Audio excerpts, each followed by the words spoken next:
Okay, well, welcome everyone. Again, this is the very first session of our Summer Sustainability Series webinars for the summer of 2021. It's our second time doing this. We had a fun season last summer, 2020, where we had about 10 webinars that took place over the summer. So we're glad you could join us for the very first one of 2021. So we'll get started here in just a second. Just wanted to let folks know that our session will be recorded. I think we just started the recording a moment ago. And so if you missed this, or you thought a friend or a family member might find the information helpful and they weren't on the line today, they can always go back and check out the recording. We'll send the recording link out to folks after this webinar. And I wanted to let you know as well that all the participants will be muted, but that doesn't mean you can't ask questions. We actually encourage questions. They can be submitted at the Q&A box at the bottom right hand of your screen. You should see at the very bottom it says Q&A. If you're watching it on your phone, it might be a little bit different, but you should be able to find the Q&A box. You can type those questions in at any time, and we'll take them throughout the session today. And if we can go to the next slide, like I mentioned, this is the first of all of our summer webinars. So there are quite a few coming up. The next one, they're roughly every 2 weeks. So the next one is going to cover organic waste recycling in the city of Chula Vista. That's July 1st. Then we've got protecting our waterways and storm drains. We've got a new organic waste law called 1383. We've got energy benchmarking coming up in August. We've got recycling 101, and then wrapping it all up with the zero waste plan, which is a new thing our staff's been working on for a long time, and we're really excited to share it with you. All of those webinars, again, can be found the same place where you found this one at chulavistaca.gov/clean, and that's also where the recordings will live later. Next slide, please.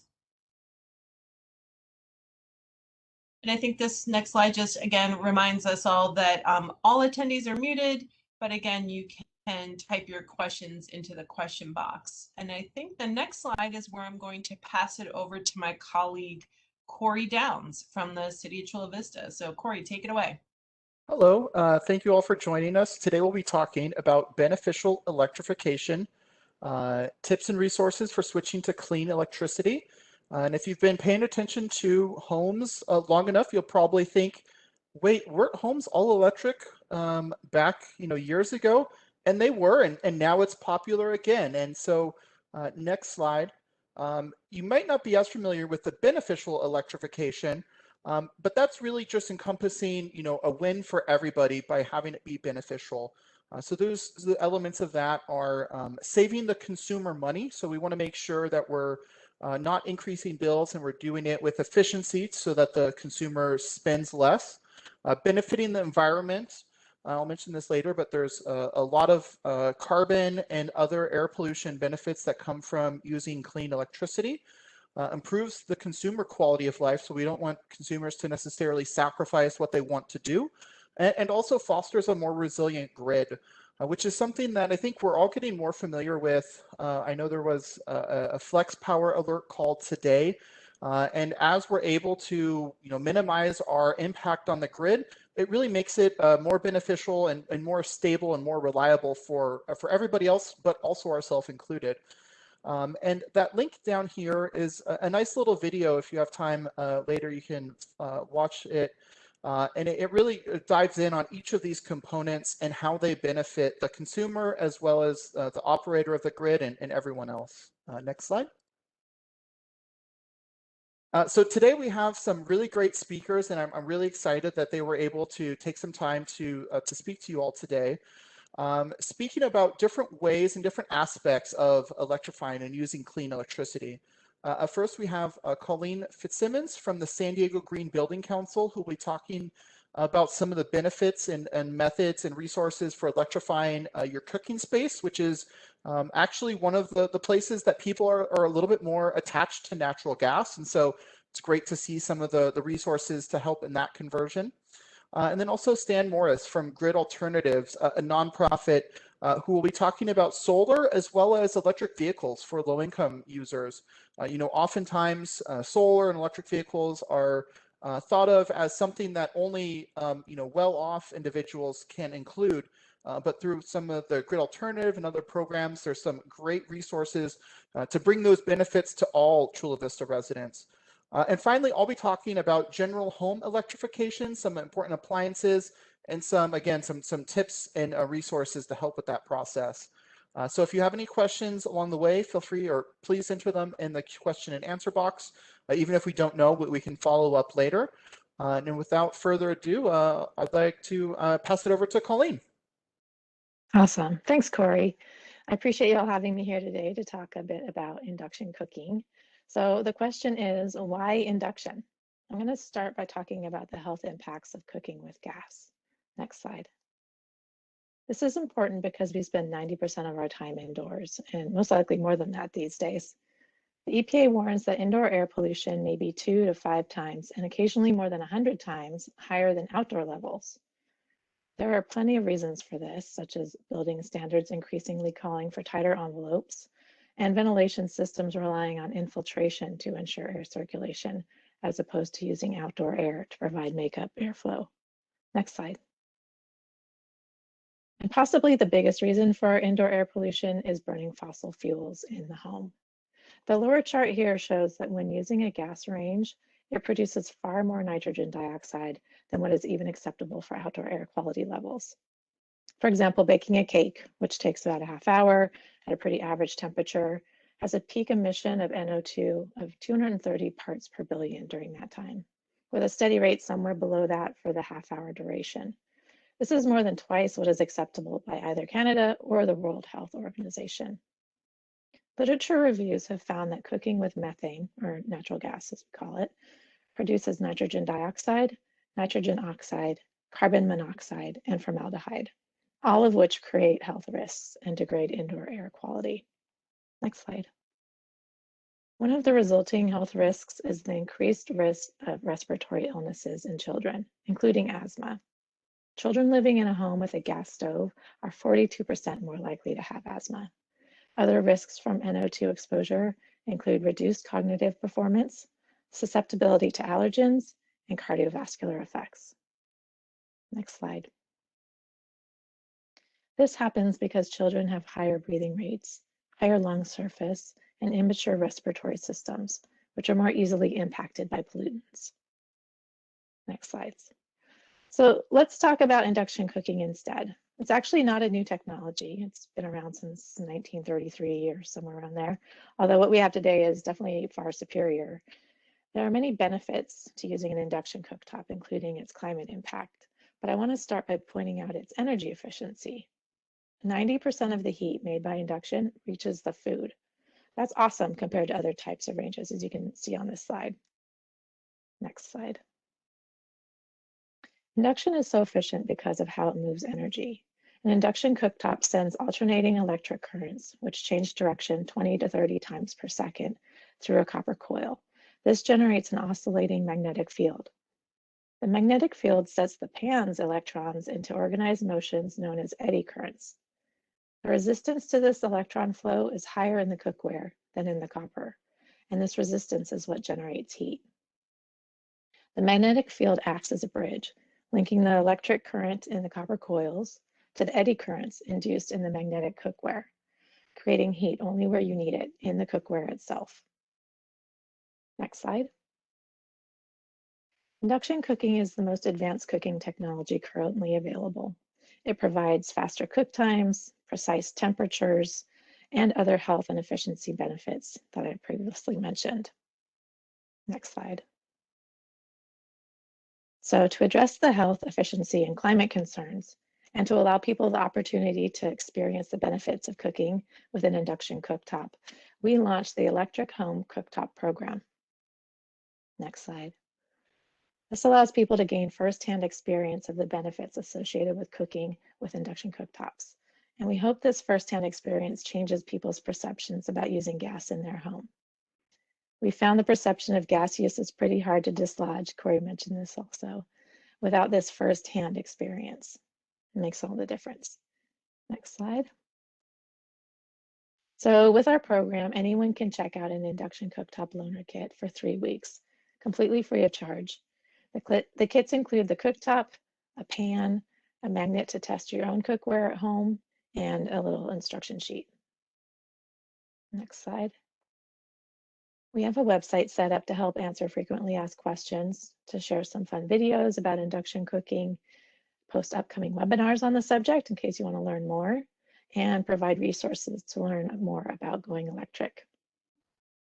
Corey's going to share a lot of great resources as well, but you can find on the San Diego Building Electrification Coalition's website, sdbec.org, additional information and resources for going electric. Best of all, on our website, you can find all the details about checking out a cooktop for yourself. So go to www.ehomecooktops.com. Next slide, please. Currently, we have 3 different pickup locations in San Diego, just north of downtown, kind of in Hillcrest, North Park area, Solana Beach, and Carlsbad. And then we're going to use input from these current participants to allow us to improve the program and make sure it's working for everyone. We look forward to taking what we learned from this phase to help us launch phase 2 of the program, reaching our community members in South and East County San Diego, particularly here in Chula Vista. Next slide. I want to take just a second to thank the team of professionals and volunteers who have been working to make this program a reality for us. And they sought to create an accessible opportunity to test this technology in the comfort of your home. So thank you to the City of Solana Beach, Futures Unbound, and the Sierra Club MyGen Carlsbad Group, and the many interested individuals whose support has made this program possible. Next slide. So I just want to give you one more chance to write down the website so that you can check it out and reserve a unit for yourself. Next slide. And here's my contact information. If you have any questions, feel free to reach out. But we can also take questions now if you want to put them in the Q&A box. Perfect. Yeah, if there's any questions, we definitely have some time, so feel free to add those in the question box. One question that I have, because I've recently started, I have an induction cook. I like the loaner program so much I had to go out and get my own because it was so exciting to think about decarbonizing my own kitchen. One question I have though is there any induction or sorry any nonstick pan options that work with induction, or do you know if they're creating any? Yeah, actually the pan that comes with our loaner kit, it's a Cuisinart, not to like give them any extra marketing, but it is an anodized nonstick pan. They have a whole series of them. It's called like DSI Induction is the name of their series. And yeah, it works well. It's working well so far as the feedback we've gotten. So I wouldn't hesitate in suggesting it. Perfect. And the only other kind of feedback that I have from my own experience is the just how much more the control of the temperature is. Now when I'm cooking something, I get to set the temperature, and I realized I don't know what temperature I cook a lot of things at. It's either low, medium, or high. And so now that I have a lot more control, it makes me think a little bit, and I can follow recipes a little bit better. But it's been great working so far. So a lot of people got a bit of a shock when they first use it, how quickly things heat up. So they're not used to how fast the heat gets into the food. And so that's one thing for folks to be aware of when they're trying it out for the first time, is that just keep your eye on it when you first get started. We did have a question. Does the magnetic fields interfere with pacemakers? Very good question. That's come up, and you really have to be very close. The magnetic field is really set to be like just like an inch above the device itself, so that it's just really just hitting that pan where the pan is closest to the coils. So yes, I think I've heard warnings that you shouldn't like bend over so that your chest is like right over the unit, or but standing in front of a unit has not had any adverse effects. It's good to know, and always important to keep the health impacts in mind. We had one person mention that they got some interference with their hearing aid, but that I haven't seen much, other feedback like that on the internet. Like I tried to figure out if this was like a common problem. So it may happen to you. It's not, I can't guarantee that other random Yeah, effects. and I'm sure Colleen or the city of Chula Vista would love to hear some of that feedback. We're starting a building decarbonization working group, and so that type of feedback is really important. It could just be our particular unit itself. It's a portable countertop unit, not like a range top or anything. So to answer this other question, it's just plugs in the wall, 120 volt. It's very straightforward, like any other kind of appliance you might set on your countertop. Although, and here's a plug for other programs that help electrifying. Whether if you're when you're an SDG&E customer, we would definitely encourage you to sign up for the Eco Choice program that lets you use solar energy or install a solar panel in your own home, so you're using solar energy to produce that electricity. And that actually is a great segue into our next presenter. If you do have any more of the cooking questions, feel free to put them in the question and answer section, and we'll follow up at the end. But now I think we'll transition to Stan and Grid Alternatives and learn how we can get solar panels to take advantage of low-cost solar energy. Hi, thanks for the intro. So I'm Stanford Morrison. I'm an outreach coordinator for Grid Alternatives San Diego. Grid Alternatives is a nonprofit organization. We've been installing solar systems exclusively for low-income communities since 2004. Our current program is called DACSASH, Disadvantaged Communities Single-Family Solar Homes. And the goal is to provide no-cost solar to homeowners that qualify based on low income and location, for us to be able to reduce their electric costs for up to 80%. Now, the way we do this is we have funding through federal, state, and city grants, as well as donations from private and public entities. So, as I said, our goal is for us to be able to install a solar system without you having to pay a penny upfront or have any, monthly payments or a loan or anything like that. We literally will install, and you will not have a single payment as long as your home qualifies and your home is solar ready. In the future, if you want to see if you qualify, my information is there. You can also check us out on our website, gridalternatives.org. Submit an application or ask us any questions. Next slide, please. So our eligibility right now in the city of Chula Vista, it's kind of small map. You can see it on the right. We can only install through our program on the red areas of the map. So it's really limited.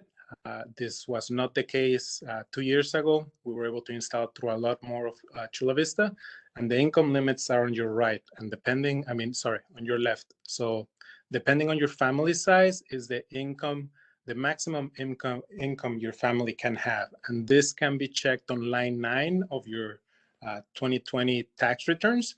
So for a family of 5, if your line 9 of your tax returns say 77,000, as long as you're not above that 77,600, you are okay income-wise. Then we have to check the map. And once we qualify you based on the income and the map, then we do an assessment of your home, make sure your electric panel can handle a solar system, and make sure your roof also can handle a solar system. The QR code that's on the right, it's linked to that map. You can actually put in your address and it will tell you if you're within the red map or not. This program is throughout California. So if you have a cousin or family member in another part of California, please share the link, let them see the map, see if they qualify, and reach out to us, see if we can help them out. So you must own the home. You cannot be a renter to apply or qualify, okay? Next slide, please.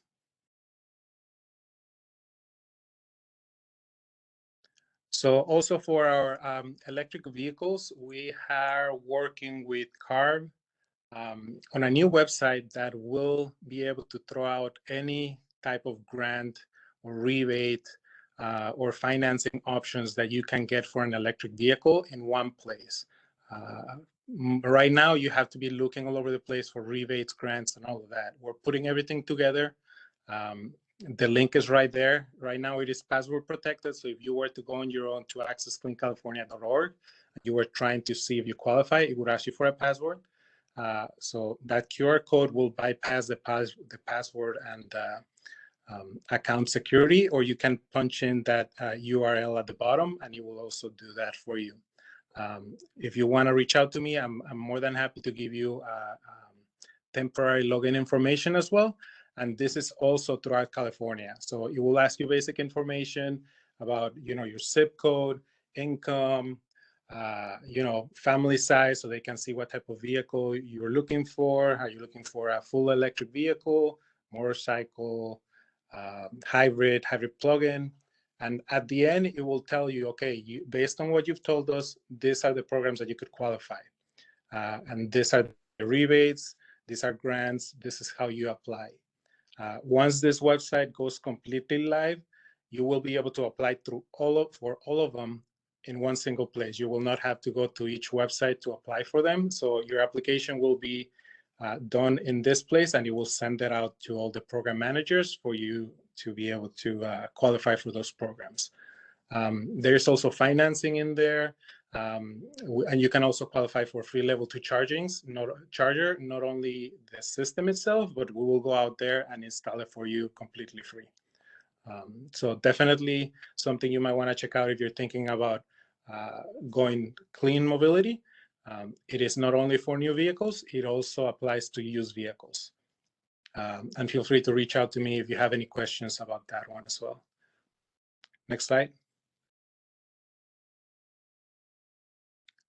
So if you have any questions, as I say, we can answer them here right now, or feel free to reach out to me through any of those: phone number, texting, or email. Perfect. So while we wait for some questions to come in, I have a question, Stan. And before I actually ask the question, I just wanted to also highlight Grid Alternatives has done some really helpful work and really good work also working with renters in multifamily properties in Chula Vista. So this program is more so for the single family homeowners, but there's other programs that benefit other Chula Vista residents. And we're always so great to see and so happy to see that new affordable housing projects in Chula Vista are able to incorporate local grid or solar panels to help bring those benefits to Chula Vista residents, which is great. The question I have is about sizing of a solar system. I'm not a solar owner yet, but when I do, if I do, I'm able to get solar. I would love to go all electric even before I get solar, and so I could definitely see myself adding to my electrical load. Is that something that you guys kind of size a little bit larger systems for, or what do you recommend people do for if they're installing a solar system, but they still have some natural gas appliances they think they might retrofit later, or they might get an electric car, or I'm sure if they're living in a home without air conditioning, they might be interested in getting that after this weekend. What would you recommend? Yeah, so it would all depend on what your current usage is. Right now, for a single family home, the maximum size system we can do is 5 kilowatts. But we don't usually size it up to 100%. Once we go over about 2,000, then we start like a downscale of 2% per. That'll be too complicated. So yeah, we cannot do 100% all the time.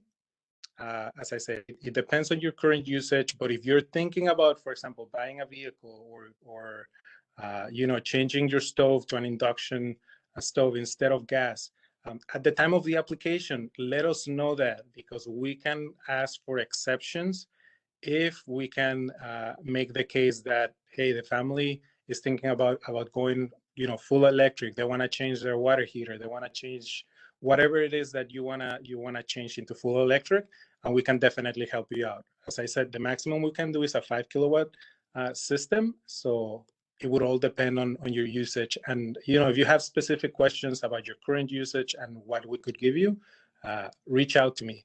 I'm more than happy to go, you know, one by one on what your bill looks like, what it could look like in the future, even with those changes in your whatever plans you want to change.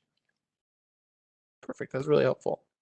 If there is any additional questions for the grid alternatives or solar questions, again, feel free to put them in the question and answer section, and at the end, we'll have some time and be able to circle back to those. Oh, we just got a question. Is the rebate program only for the red areas of Chula Vista? Yes, and it is a rebate program technically, but you do not have to pay it up front. What Grid does is we pay it up front, and then we kind of do the rebate on ourselves. We are the program administrators for DACSASH. Yes, so only red areas right now. Our maps and funding do change over time. About 2 years ago, we were able to do about 60% of Chula Vista. Now it's dropped down to about 10% of Chula Vista. So, you know, even if you're not within the map, let me know. I can add you to our wait list. Sometimes, you know, we get grants from the city, we get grants from banks that tell us, okay, here's this money, use it in this specific area. In those instances, what we do is we look at our list of people who have shown interest and we contact them immediately. City of San Diego did a grant for us about 2 years ago for 100 homes to do solar, roofing, energy efficiency, the works. So that program, we literally sent out the information to all the families that had shown interest, and we filled that up right away. Just because, you know, we already have you in the system. So even if you're not in the map, you know, let me know. I can put you on the wait list for any opportunity that comes up that we can help you out. Yeah, and that, you know, I will say, you know, that area is rather limited in Chula Vista. That was a decision made by the state, and they use some statewide metrics. So the area portion of what qualifies is different depending on each jurisdiction. So that does change, and that's why for Chula Vista it's rather small. One last question that I had for you, Stan, was I know before COVID, Grid Alternatives used volunteers to assist with some of the installations. Is Grid Alternatives doing that again? Are you looking for volunteers? Or do you know when that will be coming back? Right now, we haven't opened up the volunteer opportunities yet, but it is gonna open up. We're hoping before the end of the year. But yeah, volunteers, you know, you get to go to the job site, you get to learn how to install. If you have specific, you know, requests that you're like, oh, I would like to learn how to design, we have limited spaces for those, but we are more than happy to show you, hey, this is how we did the sizing, this is how we did this and that, you know, the permitting process, anything that you're interested. We do train people to do this professionally. We have paid internships also. So check out our website. There's plenty of opportunities, not only on volunteering, but also actually getting paid, you know, to learn all this stuff. Perfect. I know that's high on my list of volunteering to do. And especially if, you know, young adults who are interested in learning more about a green economy and green jobs in a field that's growing, it's a great way to learn more about that. So thank you very much. Again, if there's any more questions, put them in the question and answer section, and we'll definitely follow up with them. But I believe, yeah, next slide, and I'll provide some information about some more general information about switching to clean electricity. Next slide. So I'll be talking about a few aspects of home energy efficiency and electrification today, starting with the core 4 appliances. These are really the 4 appliances that consume the most amount of natural gas in homes. And so that's where we recommend people take a look at first.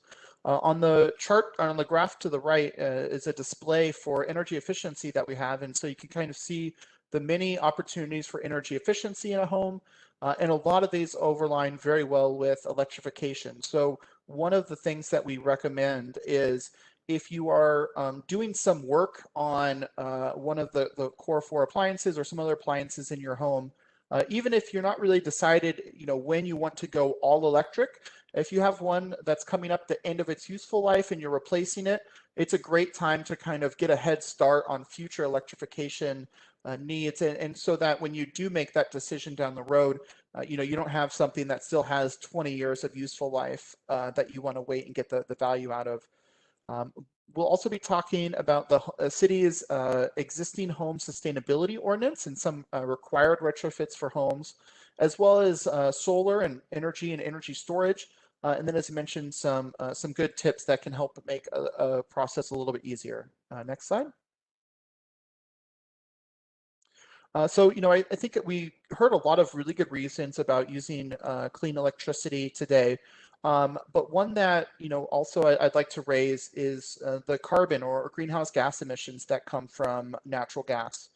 Electricity sector in California has a path to 100% clean electricity, whether that comes from San Diego Gas and Electric or San Diego Community Power that's starting to serve Chula Vista and other member city residents or in commercial businesses this month, and will be serving residents next year. But the chart on the right here is from our most recent 2018 City of Chula Vista greenhouse gas inventory, and it looks at what each sector has changed since our 2005 baseline. And as you can see, every sector except for natural gas decreased carbon emissions, with natural gas seeing a slight increase. And I think it's notable and it should be pointed out that it's a small increase and we've grown as a community. So that means we're using natural gas more efficiently, but it still is increasing in carbon emissions in our community. And you can see the sector that had the largest reductions is electricity. So, it's a pretty straight from a carbon perspective. If we want to take advantage of that clean electricity and those emission reductions, the more electricity we use, the more reductions we get. It also decreases local air pollution.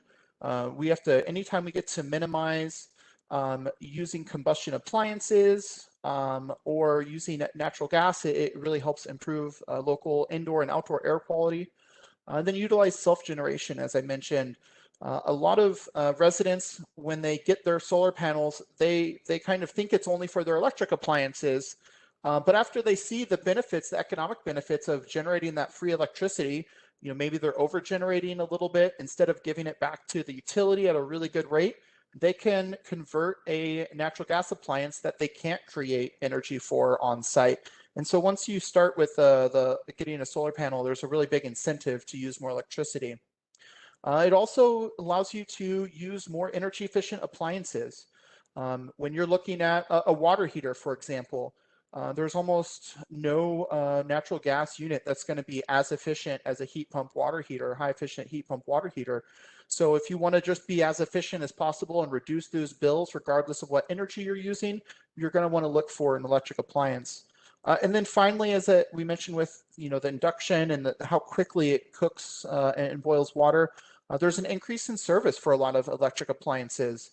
Electric clothes dryers are more gentle on clothes, and so there's a lot of residents and individuals who you want to use that regardless of the source. It just provides a better product. So there's lots of reasons, but whatever one works for you can be the motivating one. Next slide. I mentioned the core 4 appliances, and those are a space heater, water heater, clothes dryer, and a stove. This home energy analysis is from my house. It's through SDG&E. And if you'd like, you can also take a similar survey and get some similar analysis for your home. But as you can see, the large energy users align with those 4 appliances: heating, water heating, space heating, appliances for the clothes, and the stove dryer. So sometimes, people think removing electric or going all electric is really complex and a lot, lot to undertake. But really, it's these 4 steps. And as I mentioned, each of these appliances has a useful life already. That's a fact. And so just as being prepared, once that useful life is running down, to convert to all electric really will make the process more convenient for you and most economical. Next slide. So as I mentioned, energy efficiency is really important for any appliance, but especially important for electric appliance. One thing that's really important to keep in mind is that heat pump water heaters use electricity different than what you might be thinking of an old electric resistance water heater or electric resistance stove.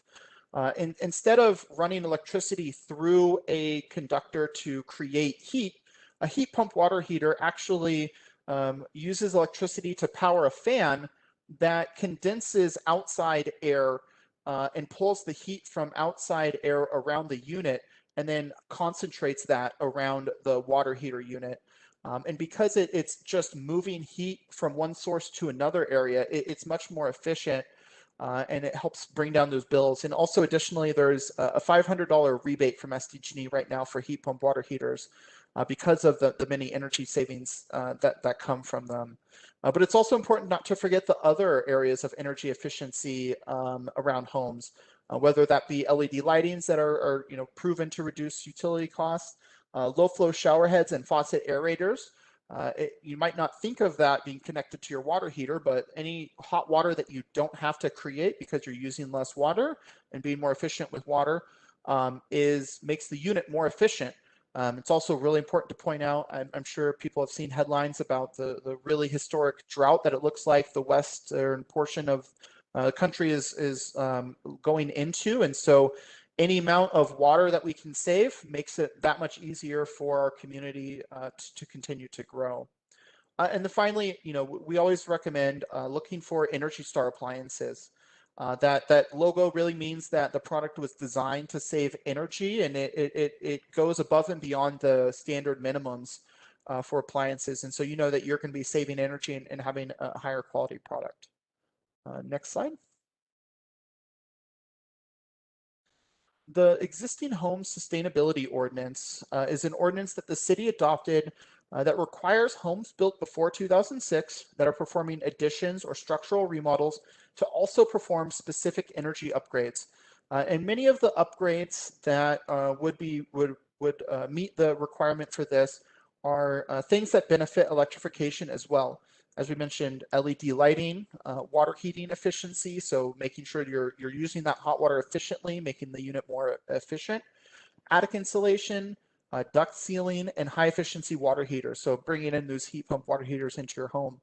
So this is something that, like I said, only affects the homes built before 2006 that are performing additions or structural remodels. So, not necessarily everybody, but if you do think it's going to affect your project, feel free to give me a contact or reach out to me, and I'd be happy to provide more information about it.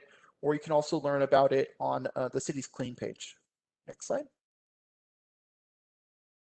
For anybody who might be interested in looking at solar, but is not low income and doesn't qualify for the Grid Alternatives program, you can, there's another program that or nonprofit that we work with called Energy Sage. And that provides good general information. They're not a contractor, so they're not going to be calling you. It's just information. And this is some information on the screen here about Chula Vista's market. As you can see, the average cost for solar system in Chula Vista is about $14,000 with a payback of less than 5 years. So they're really seeing a lot of cost savings from solar systems. And Energy Sage also has a network contractor that allows you to provide information to the contractors, but they don't get your contact information. They only engage through the Energy Sage website, and that provides, make sure they're not going to be contacting you or bugging you or any pressure sales. You get standardized quotes for all of the, for the system that you're looking for. Next slide.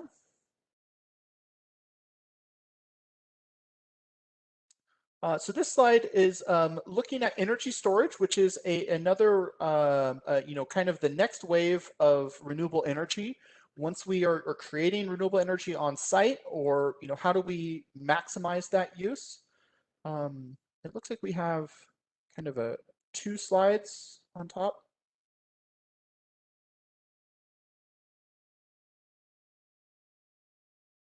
Yeah, I know Yasmin's working on that right now. Okay, I'll keep running through it, and feel free if you like. We'll post the presentation, and you can look at the slides in more detail.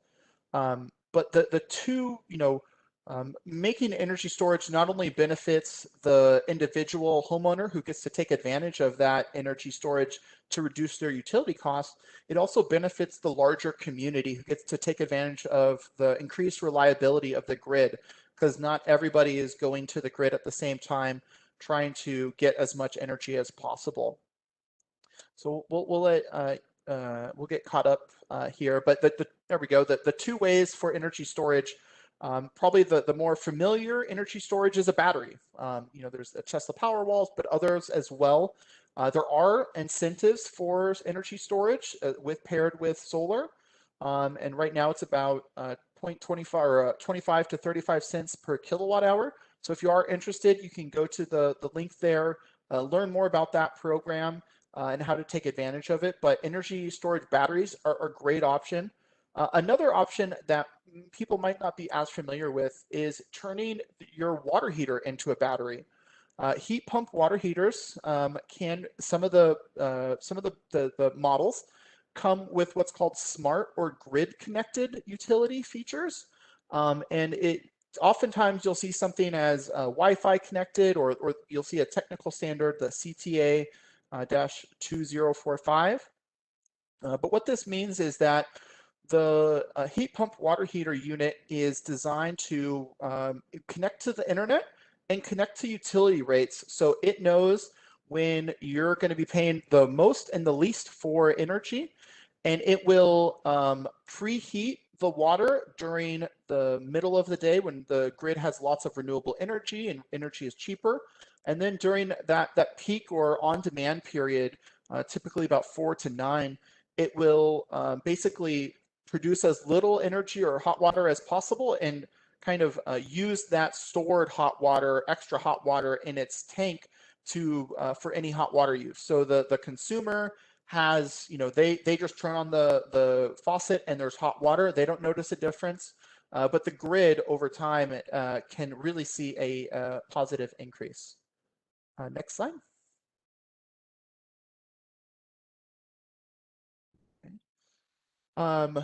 So just I'll finish with a few tips and then some resources. Heat pump water heaters are a little bit different to install than more traditional water heating units.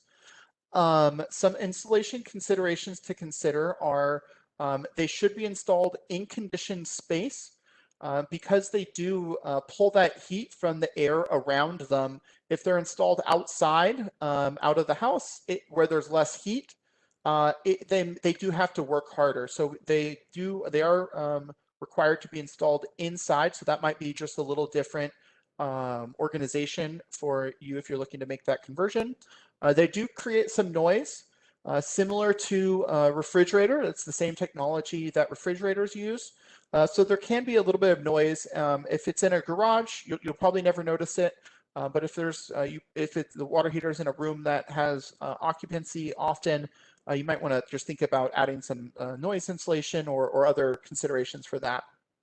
And then they do also require to be connected to a 240 volt outlet. I saw we had a question about that.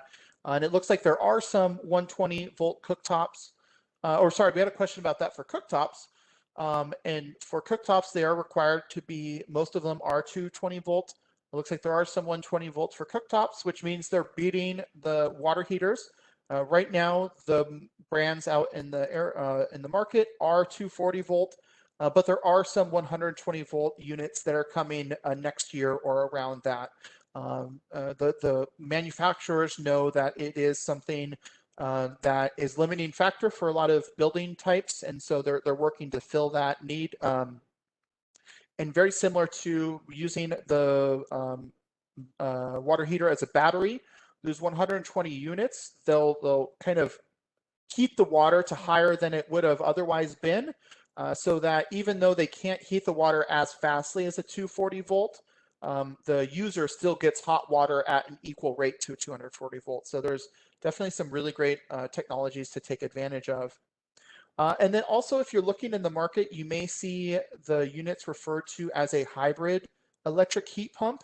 And what that means is that there is also an electric resistance coil in the water heater, so that if for whatever reason, if the conditioned space gets too cold or you're not able to get enough heat from the surrounding space, it will generate its own heat. So that reduces the efficiency, but it makes sure that you're going to get hot water, which is the most important component or most important product of a water heater. And then finally, for older homes, you may have limited capacity on your breaker. And so there are some products that help you maximize that space without needing to make costly upgrades to your breaker and circuits. So there's some listed here. It looks like I'm seeing a little gray box that's cutting out the link, but we'll make sure to add that on the presentation when we load it up, load it online. But Redwood Energy, oh, perfect. Redwood Energy created a really nice pocket guide to all electric retrofits for single family households. And that's where these technology solutions come from for that circuit splitting. Next slide. Some local resources here at the City of Chula Vista come from the library. And these are home energy sustainability kits that you can check out just like a book for no cost at the library. They have some really great resources like an infrared camera that can help identify insulation gaps, gas detectors to see how if there's any leaks in existing natural gas appliances, weather stripping and LED bulbs that you get to keep in the home to help save energy, and then an instructional guidebook that helps you walk you through how to use all the tools. So there's some great resources from the library, and we're really happy to have them helping as well. And the next slide. Another resource is the Chula Vista Climate Action Challenge. You can go to the website listed right there, create an account. First thing it'll ask you to do is complete a survey that helps you find out your carbon footprint of your household, which once you know that, it really helps you kind of prioritize what are the biggest impact carbon reduction actions that you can take. There's more than 100 actions in the challenge, and each action, you get some points based on how much carbon is reduced. So it's great to see how the points add up over time, and you can also work with community groups or community teams to bring in friends and family and neighbors as well. So again, you can go to the cvclimatechallenge.com and sign up and create an account. Next slide. The last slide is not necessarily climate related, but more COVID related. And just wanted to let users or residents know that Chula Vista does have COVID assistance available. If anyone is in need of paying rent or utilities, you can visit chulavistaca.gov/tenant help or call 619-271-1805. There's also a QR code that you can scan up there. And if you're outside of Chula Vista, there's some other resources available. But we know how impactful COVID has been to so many households. So we wanted to make sure that you or anyone you know is fully aware of the resources that are there to help. And then I think the last slide just has my contact information on it. Another plug for the climate challenge. Always great to see more residents and users in there. And then if you have any questions, we'll be happy to answer them. That's awesome, Corey, and thanks to all the speakers. It looks like we have one or two questions here. And again, a reminder to have folks type them in. And I see that Tina got her question answered directly from Colleen, so that's awesome. A couple more questions, and again, keep sending them in. But if natural gas holds more energy than electricity, how can electrification benefit the end user? Yeah, so that's a question that we've got a lot, because if you kind of look at the energy consumption of a kilowatt of electricity versus a therm of natural gas, Natural gas looks like it has more energy, but the question is really, what do you do with that energy? And as I mentioned, heat pump water heaters, they don't create heat, they just move it around from the outside air into your water heater. And so through energy efficiency, you can actually reduce overall energy consumption and reduce bills by utilizing some of the newer technologies that are available. And it definitely, you know, I'm still in a mixed fuel home, and we understand that it can seem a little bit nervous to get rid of this utility that I've had as long as I've been here. But similar to once you start using an induction cooktop, and once you start kind of going more and more electric, you'll probably start to see more of the benefits and want to keep going. And it's also important to point out that right now these are all voluntary actions. There's no requirement to replace any natural gas or combustion appliance. Right now we're just promoting this information for voluntary use. Awesome. We have another question here. How can we be prepared for emergency power outages without natural gas? Yeah, so that's another really good question. A lot of people, when they see power shutoffs, like what happened in Texas, what happened last year for California's grid, and what's happened locally, the biggest reason that we've seen electrical shutoffs have been for the proactive, and I'm going to mess up the acronym, but the proactive power shutoffs from SDG because of the risk of wildfires, which is a really great reminder of the reason that we want to switch to all electric, which is the carbon and the environmental benefits, because we know that even with the carbon emissions that are released today, we're going to have hotter summers, which increase the wildfire, and then ironically increase the chance for more power shutoffs if the electrical infrastructure is not hardened. And so, it's really important to think about what's causing the power shutoffs and how do we solve that root cause. But two other really important solutions are, there are some battery backups for select appliances during electrical shutoff periods.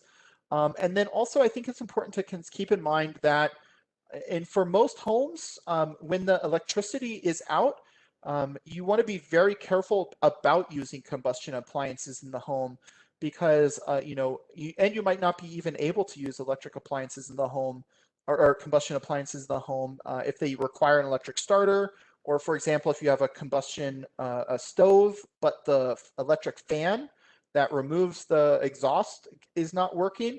You want to be very careful about not putting yourself in an increased risk of indoor air pollution. So we would recommend having a really efficient home. Insulation is something that works whether electricity or natural gas is on. So you want to have that efficient home, be prepared for short-term outages, and then really think about the what's causing the outages and how can we get at those root causes. It looks like, oh wait, we have more questions.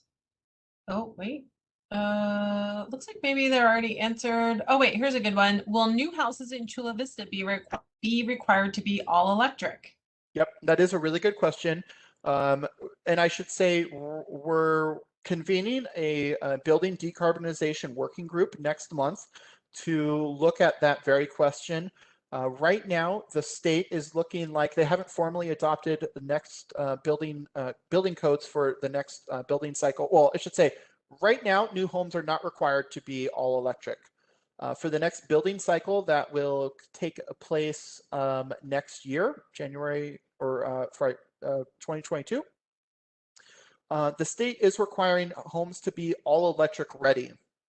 So what that means is there will be a 240 volt outlet near the stove, near the water heater, near the clothes dryer, and it will make future conversions much easier, but they won't be required to be all electric.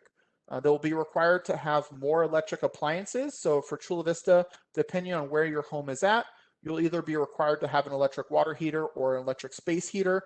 So the state is kind of taking us closer, and once, and as a consumer myself who's looking at doing a conversion, once you have the ability to kind of plug and play, I think that really is getting new homes over the kind of challenge of retrofitting older existing homes.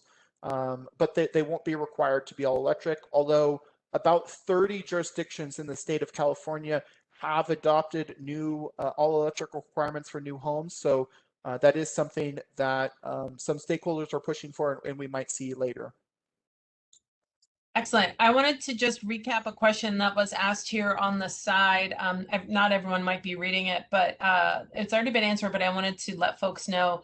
Someone wanted to know if there's incentives or discounts to purchase one of these cooktops. And the reply from Colleen was that most of the current incentives are through programs run by utilities serving their local communities, but unfortunately not in San Diego at this point. And she's hopeful that once San Diego Community Power is up and running in the residential area, that they'll be reaching out and trying to get something promoted through them as well, which is great news. So with that, if there are any other questions, feel free to type them in. I wanted to thank all of our speakers today and all the folks that are on the line asking all these great questions. I did want to remind folks that there will be a recording of this. And again, apologies for the little slight hiccup we had on the display there just at the very end. But the presentation will be available, both the recording and the actual slides, and we'll make sure we have a clean copy of those up there for you at the website listed there on the screen. And again, a reminder that we have several other webinars coming up through the summer months. Please join us again here in 2 weeks for some highlights about our organic waste recycling program here in Chula Vista. I think with that, though, we are ready to sign off. I think that's probably the last slide, just double checking, but pretty sure it is. But thanks again, and we do hope to see you again back here every other Thursday throughout the summer months for our second annual Summer Sustainability Series. And thanks again, everyone. Thank you.